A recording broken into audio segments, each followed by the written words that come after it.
बड़ी अपडेट आ रही है, वो जान लीजिए। जंतर मंतर पर विपक्ष ने शक्ति प्रदर्शन किया। सांसदों के सस्पेंशन पर हल्ला बोल हुआ। बीजेपी के खिलाफ एकजुट दिखाए विपक्ष। संसद सुरक्षा बेरोजगारी पर केंद्र को घेरा है। रैली के बाद शरद पवार से राहुल गांधी भी मिले हैं। ये कई अपडेट्स एक साथ हैं। जंतर मंतर पर जो विपक्ष का शक्ति प्रदर्शन हुआ उसमें बेरोजगारी का मुद्दा उठाया गया, संसद सुरक्षा सेना का मुद्दा उठाया गया और शरद पवार से भी मुलाकात हुई। देश का युवा आज रोजगार नहीं पा सकता है, रोजगार उससे छीन लिया है और उसको एक ही रास्ता दिया है, सेल फोन पर इंस्टाग्राम को मतलब देखते रहो 24 घंटे। मजदूरों को, किसानों को, महिलाओं को कुचलने का काम इन्होंने किया है और अभी भी कर रहे हैं। अरे ये अपोजिशन पार्टी कांग्रेस ये डरने वाली नहीं है। तो जैनेंद्र कुमार कांग्रेस पर रखते हैं नजर, उनके पास लिए चलते हैं। जैनेंद्र, एक और जो हम पहले बात कर रहे थे, बीजेपी ने 24 की तैयारियां शुरू कर दी हैं, लेकिन अभी जो विपक्ष है वो लगातार प्रदर्शन कर रहा है। ये प्रदर्शन कितना सफल हो पाएगा और आने वाले दिनों में क्या स्ट्रेटजी रहने वाली है?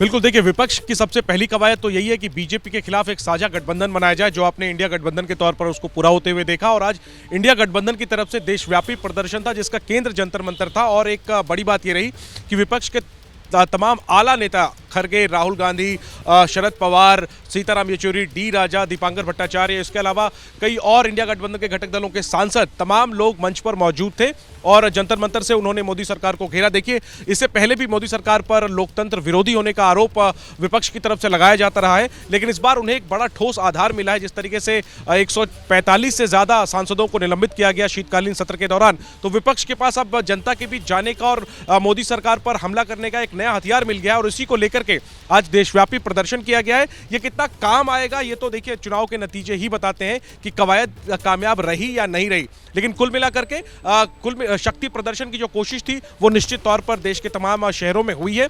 दिल्ली में बड़ा शक्ति प्रदर्शन किया गया, एक मंच पे सारे नेता जुटे, यही बड़ी बात थी।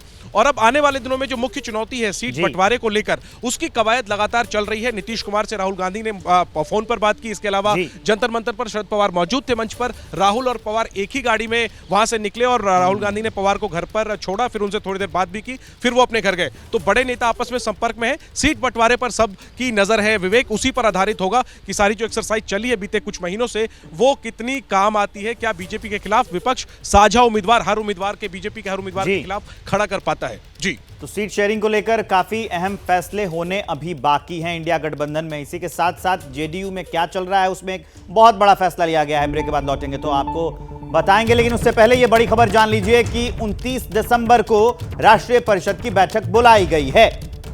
दिल्ली में यह राष्ट्रीय परिषद की बैठक होगी। जेडीयू के राष्ट्रीय कार्यकारिणी की भी बैठक होनी है 29 दिसंबर को। यह बहुत बड़ी खबर आने वाली है। जैसे ही घड़ी का काटा दोपहर 2:30 पे आए, बबीता जी का दिल सास बहू साजिश के लिए मचल जाए। और ये है इनकी बहू, पूरे दिन ऑफिस की टेंशन हो जाए गॉन जब ये करें अपना फेवरेट शो फ्री टाइम पे ऑन। इनकी तरह आप भी देखिए अपना फेवरेट शो अपने टाइम पर और डाउनलोड कीजिए एबीपी लाइव ऐप अपने स्मार्ट टीवी पर।